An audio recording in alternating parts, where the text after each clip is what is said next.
I think a few people in Fort Bend County watch my show, don't they? Yes, sir, they do. Am I a journalist? You've probably seen it before. Yes, sir, I have. Do I have a right to document and report the news? I'm here to serve everyone. I'm not afraid to speak to anybody, so if you want to speak to me, fine.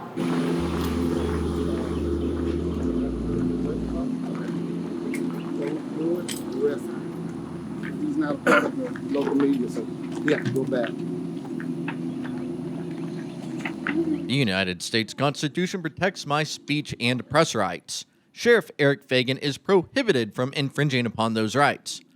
But in Fort Bend County, they do things Fagan's way, and they're about to find out. Mr. Pulliam, you were not media, so at the sheriff's request, could you step back this way with us, please? Howdy, I'm Justin Pulliam, the civil rights plaintiff. I put my own skin on the line to advance our rights. The retaliation is insane. However, the idea is to create legal precedent that benefits everyone in this country. And that's worth fighting for. Please join me in thanking the civil rights lawyers at the Institute for Justice for this victory. I encourage you to subscribe to their YouTube channel. I won't bury the lead. Earlier this month, the federal magistrate ruled, a trial as to Fagan's liability on this claim is unnecessary. A jury should determine only the quantum of damages that Fagan owes to Pulliam. That's the type of zinger that I thought existed only in movie scripts. But this is real life. And the court didn't mince words when it came to Sheriff Fagan. Yesterday, the federal district judge adopted the ruling. It's now official. I'm getting ahead of myself. Is my independent investigative journalism protected by the First Amendment? United States Magistrate Judge Andrew M. Edison said, "At the outset, I must address the threshold issue of whether the activities undertaken by Pulliam, a citizen who posts opinion-laden news coverage of law enforcement on social media channels, are protected by the First Amendment." The answer is, unequivocally, yes. The court cited Brandsburg v. Hayes, which held, freedom of the press is a fundamental personal right which is not confined to newspapers and periodicals. The press, in its historical connotation, comprehends every sort of publication which affords a vehicle of information and opinion. And in Citizens United, we have consistently rejected the proposition that the institutional press has any constitutional privilege beyond that of other speakers. With the advent of the internet and the decline of print and broadcast media, moreover, the line between media and others who wish to comment on political and social issues becomes far more blurred. That's the law in the USA. Unfortunately, Fagan's way is to nullify the rights of those who criticize the sheriff's office on social media. Indeed, he enacted an official policy that excludes social media from the right to public information and media relations. In Fort Bend County, the law literally does not apply to me. The elected officials and government employees believe that I am not entitled to information about the official acts of government. They refuse to answer my questions and routinely obstruct my access to public information and police incidents that occur in public. Even to this day, after I engage in months-long battles for public information, achieving favorable rulings from the Attorney General along the way, Fagan's way is to make me pay. The Attorney General ordered the Sheriff's Office to implement uniform policies, but they don't care because Fagan's way is to have a partisan pal DA shield them from accountability. The Park press conference is far from a single incident. Fagan's administration refuses to add me to the press distribution list and banned me from press conferences, claiming only accredited media could attend. Instead, I get redacted press releases years after they were issued, and, of course, only after I pay. Because that's Fagan's way. We don't need to assume the motivations because they put it in writing. Fagan's administration nullified my rights because my negative comment posts create a reputation management challenge, and they're ticked that viewers have taken over the sheriff's Facebook page. They want to arrest and jail us for our speech. That's Jackie Preston right there, filming the Park press conference with her cell phone. Due to the official policies and because Sheriff Fagan is the final policymaker, the court found Fort Bend County liable for both of the counts at the press conference. Trial should proceed to determine only the amount of damages that Fort Bend County owes to Pulliam. The court commented that, in Fagan's eyes, I am not media, yet Pulliam has the same First Amendment rights as journalists who work for more traditional outlets, such as newspapers or television stations. That's an important point to drive home. The most common misconception I face is people saying I'm not a journalist and that press rights do not apply to me. Some think that I should be arrested, physically harmed, or worse for filming the police. Internet trolls, Karens on Nextdoor, police fanboys, and police officers themselves truly believe that I am not entitled to First Amendment protections. Again, the judge explained. In other words, Pulliam argues that Fagan removed him from the press conference because he is a social media journalist operating on YouTube and Facebook, as opposed to a journalist working for a traditional news outlet, such as a newspaper or television station. That distinction, Pulliam says, is improper. Pulliam is correct.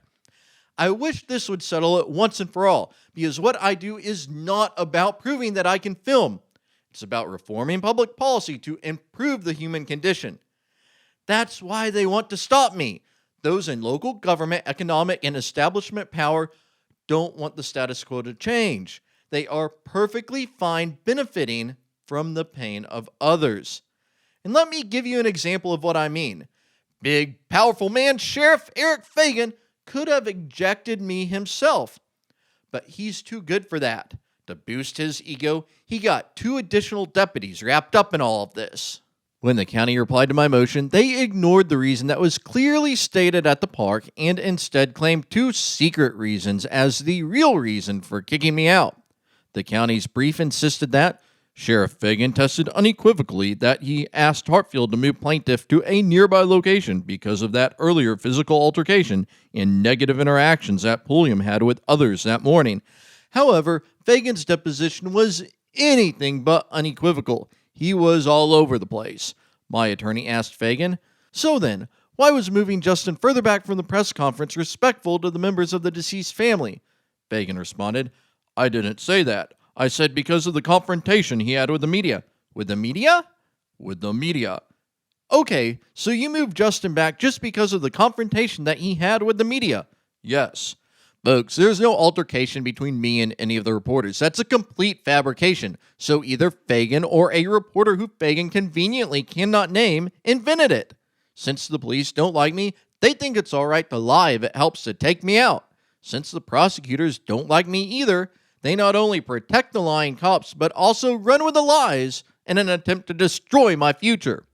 The local courts rubber stamp it. This is the same behavior that occurred historically in autocratic, totalitarian regimes. Maybe I'm the only one who the police make up lies about. Or maybe the police routinely lie in criminal and civil court cases. For the past year, I thought Fort Bend was going to escape accountability with their fairy tales. That's hard to live with. It challenges my core convictions. Frankly, it opens my eyes to what my country and the society is really all about.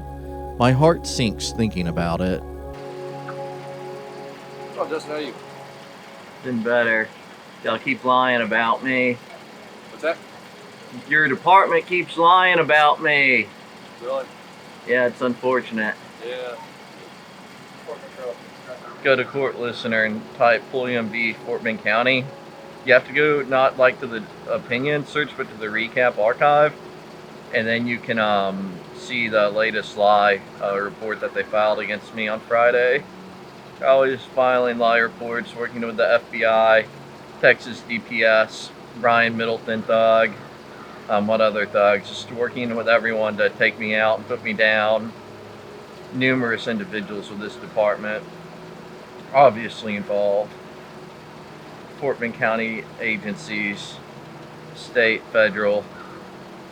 And you know what? It's hard to live through and it's hard to survive. How I won on these 2 counts is just as notable as the win itself. If they can do it to me, and hopefully I'll be in a state of mind where I can edit some videos about what they've done to me. If they can do it to me, they can do it to you. And you should judge your level of liberty based on what they're doing to the most disfavored and disfranchised people. And yeah, guys, the law doesn't apply to me. I'm standing here, I'll even get in front of the camera and stand here and say, the law does not apply to me. And let me tell you what I mean by that. It means that the Constitution just rip it up as far as they're concerned in their interactions with me. My statutory rights, my protection, just shred it. The law does not apply to me in Fort Bend County. Sometimes when I go to higher up levels, they can enforce it in small ways after a substantial amount of time and effort and money. If you're already a channel subscriber, you probably realize that I didn't get many videos out over the past year. So today's video is a bit out of order because it would have been better to first cover the motion for summary judgment and depositions prior to the ruling being issued. But I've been too far behind, too down in the dumps. And what I'm about to explain is a big reason why that is. They just sit there and keep lying under oath, lying in filings to the court. Fantasies and lies and fabrications and cover-ups. Pretty disgusting, really. So the onus should be on the state to prove up their allegations, right? But somehow what it actually happens is that the government makes up whatever wild story they have. And they get to run with that. They don't have any evidence. They just say it. They just make it up. Oh, my hand's on the Bible. I'm telling the truth. Oh, BS. At the most basic level, the reason I do what I do, filming the police, getting public records, is to get to the truth. That's what's most important to me. Only upon understanding the full reality can we build a framework of more effective public policy, or correctly judge violations of the law. I used to think that court was a place where only the facts came out, and the ruling was based upon the law, a place untainted by politics, power, and cover-ups. But then Fort Bend County opened my eyes. They disgraced the integrity of the courts. And let me clarify, by they, I am talking about the Fort Bend judges, the Fort Bend prosecutors, the Fort Bend law enforcement, and the Fort Bend County attorneys. Justice is a joke to the local government club. The law and the facts do not matter here. They make it up as they go to suit their agenda and protect themselves. It's a dog and pony show. They gaslight the public with politically motivated prosecutions. To hell with the truth. It's fallacious justice.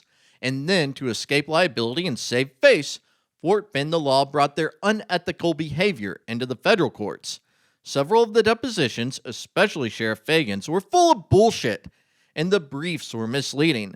It's not justice when one side is being honest and the other is fabricating cover-ups. I wanted this case to be about what actually happened. Instead, Fort Bend was pushing a false narrative. I was devastated, depressed actually. For an entire week after this, I barely said a word. I was basically dissociated. If the world in front of me could be so easily manipulated on paper by those in local power, I was unsure if anything mattered anymore. It was the wrong week for them to show up on my street. Yeah, guys, I'm mad. I see your chat. I'm mad. I'm scared. I got it. You know, I wouldn't go out and actively look to film the police when they've got me feeling like this because of their lies and their official court filings that are very nasty to me. I want the best outcome that we can have, and I've never seen the camera make the outcome worse, except for me. The camera, me being the camera, makes the outcome worse for me because they don't like my viewpoint. So I have lots of adverse outcomes, but if it were not for the camera on me, I would be underneath the jail, I would be in jail. They would just sit there and lie and fabricate. What happens right now is they lie and fabricate, and some of it is directly disputed by the camera, so then that keeps me out of the jail. Let me give you an example. In the county's reply brief, they claimed, no one told plaintiff that day that he could not film or record audio at the press conference or the park. Plaintiff never told anyone with the sheriff's office that he was not able to get quality audio of the press conference. In fact, it was only after plaintiff left the park that he realized that he could not recover audio from the press conference. It's the typical, you can film, but it's an underhanded tactic of the police. Where I was made to stand was obviously too far away to hear or capture Fagan's speech. As an example of this, here's my unedited live stream audio.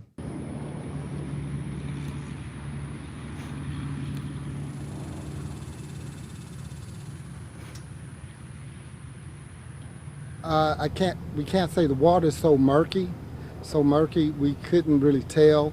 Let's zero in on whether I could hear.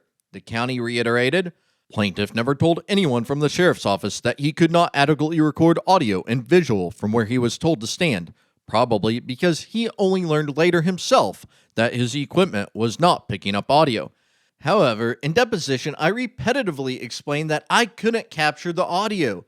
For instance, on multiple transcript pages, which the county failed to include in their brief, and their filing was light, so it wasn't like they needed to cut out any pages. It was not feasible to get video and audio of substance. You couldn't hear. Another, I couldn't hear. I couldn't hear it standing there. Notably, when he asked me directly, you could hear what was being said at the press conference with your equipment, couldn't you? And I answered a direct, no, I could not make out the words Sheriff Fagan was saying at the press conference. My attorney objected, saying that the county was potentially mischaracterizing my video. Still, the county tried to force their agenda on the court, despite me reiterating that I could neither hear nor capture audio. Later in the deposition, I explained that I was watching the levels and it became apparent that I was not going to get meaningful coverage of the press conference. But forget my words, the assistant county attorney in his own words demonstrated that he knew that I couldn't hear or get the audio. He asked, and at any point when you realized that you didn't think you were going to get audio, did you tell anybody? And how about this one? Well, but you told me that you couldn't see or hear, so why stay? That was on page 92. Oddly enough, the county excluded that page from their exhibits, even though pages 91 and 93 were included.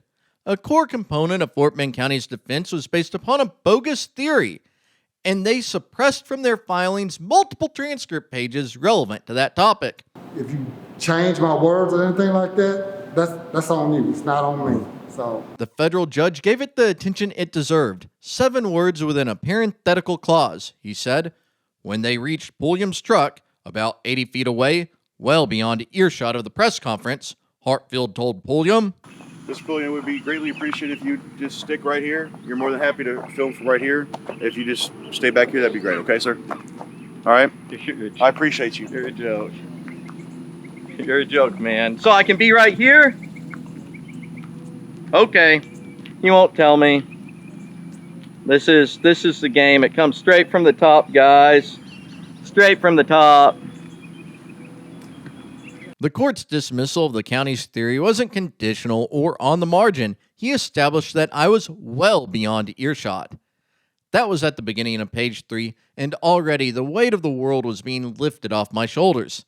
To say I was pleasantly surprised is an understatement. My previous experiences are that the government automatically accepts the words of the police, of the local government, as absolute fact. But here at the federal level, the court was going to cut through the fantasy baloney and instead make this lawsuit about the truth. I couldn't be more impressed with the obvious attention to detail that the federal court put into this matter. They caught every nuance. They read between the lines. They zeroed in on the red meat, the pertinent aspects of the case. The court continued to rip the county's convenient excuses to shreds. To survive strict scrutiny review, Fagan first argues that Pulliam was not excluded from the press conference. He was merely directed to be a short distance away. Fagan also testified that if Pulliam had asked questions from 80 feet away, Fagan would have shouted answers back to Pulliam. This argument misses the point. Pulliam was unquestionably treated differently from other members of the media. But it didn't stop there. Let me explain a little bit about the litigation process. In a federal lawsuit, many issues are resolved prior to trial. For example, the defendants can file a Rule 12 motion to dismiss at the beginning of the lawsuit prior to discovery taking place. They did, and it was denied on the Park press conference and arrest claims. The instant motion here is a motion for summary judgment. It allows me to win on my claims without going to trial. Likewise, the defendants could have filed for their own summary judgment to end the lawsuit without a trial. However, they didn't file one. Summary judgment is proper when there is no genuine dispute as to any material fact, and the movement is entitled to judgment as a matter of law. And I'm at a disadvantage because all facts and the inferences to be drawn from them must be viewed in the light most favorable to the opposing party. But this is the most important part of today's video. This is what I want everyone to remember. This could literally save your future. I know it saved mine. And that's video recording all interactions with the police. When I opened the ruling, I knew it was going to be good when they managed to fit in on the cover page. Pulliam captured the incidents on video, so ordinarily the facts must be taken in a favorable position to the non-movement, the county in this place. But it's different when there's video. Citing Betts v. Brennan and Carnaby versus Houston, the court said, "I assign greater weight, even at the summary judgment stage, to the video recording taken at the scene. I need not rely on a party's description of the facts, where the record discredits that description, but should instead consider the facts in the light depicted by the videotape." Let me reiterate this legal standard.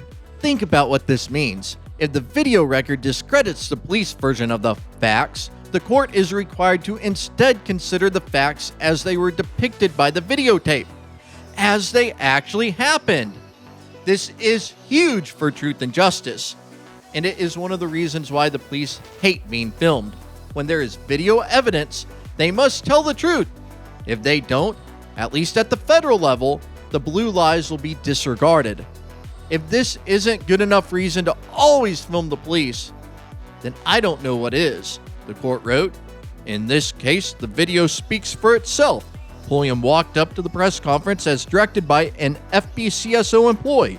Before the press conference even began, Fagan ordered Pulliam's removal without offering a justification that survives strict scrutiny. As such, Fagan is not entitled to qualified immunity." Earlier this year, I discussed one of Fagan's excuses. Instead of arguing the truth and reality, the police spin fantasy narratives created years later to justify their misconduct. However, the reason I was ejected was clearly stated by the officers at the time. He's not a part of the local media, so he has to go back. You were not media, so at the sheriff's request, could you step back this way with us, please?